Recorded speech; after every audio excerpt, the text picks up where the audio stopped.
Welcome back to Cougar TV. Nabiha is at the conference center with today's weather report. The weather for today's orientation has a 0% chance of precipitation, but there will be a cool breeze in the conference center coming from the north. So get out those light coats and sweaters. Back to you, Monica and David. Thanks, Nabiha. Have you been wondering how you're going to pay for college? Trying to figure out a way to balance the checkbook while still focusing on your studies?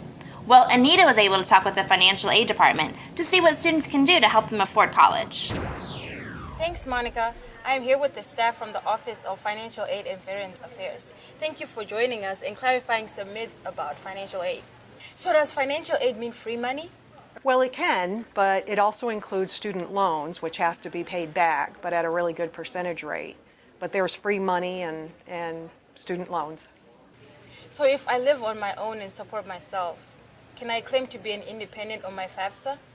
So if I live on my own and support myself, I can claim myself independent on the FAFSA? No, unfortunately you can't. Up until you're 24 or married or have children of your own, the government expects that your parents are going to contribute. So you would still have to provide their information even if you lived in your own apartment and worked a job. My parents' income is very high. So do we make too much money to qualify for financial aid? My parents' income is really high, so you want to know if you qualify for financial aid or is it too high? Well, actually everybody qualifies for some type of aid, even again, if it's student loans. And because the interest rate is, and the payback terms are so exceptional, not anything you could get out in the community on your own, you could still qualify. Even Bill Gates' children qualify for financial aid. I hear the process for applying for financial aid is too complicated. Well, the first time you fill out the FAFSA, it can seem a little bit complicated because there's a lot of information you have to gather.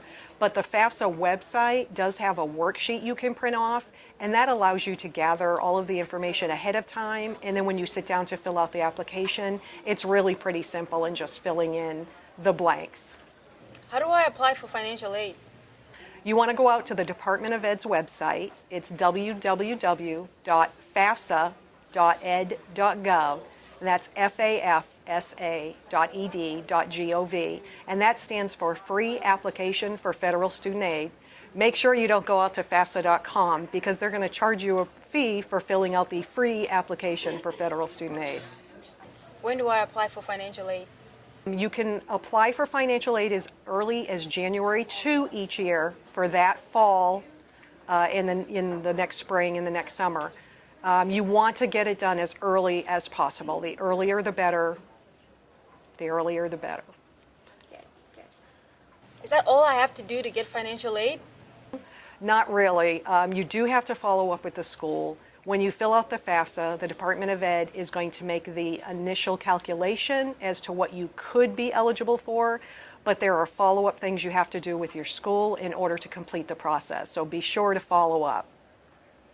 What do I have to do to remain eligible to receive financial aid? Well, each school has academic progress standards that are required in order to retain your eligibility for financial aid. At Collin, you have to maintain at least a 2.0 GPA, and each year you have to complete at least 67% of your classes.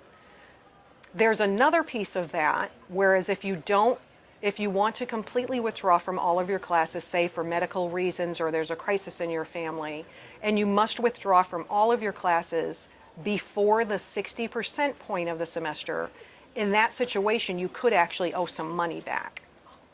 Do you have any final suggestions for students going through the financial aid process? Probably the biggest suggestion I could leave students with is apply early and follow up with the school early. Most schools have a priority deadline that if you make, you're guaranteed to have your aid in place by the payment deadline. So if you miss that priority deadline, you're probably going to have to pay for your semester and your books up front, which can be an inconvenience for a lot of students. So file early, and follow up with the school early as well. In some cases, there might be a little extra money for you too if you file early. That was some great information. I know what I'll be doing after the show, filling out my FAFSA. Back to you, David and Monica. Thanks, Anita. Let's take a few moments for station identification.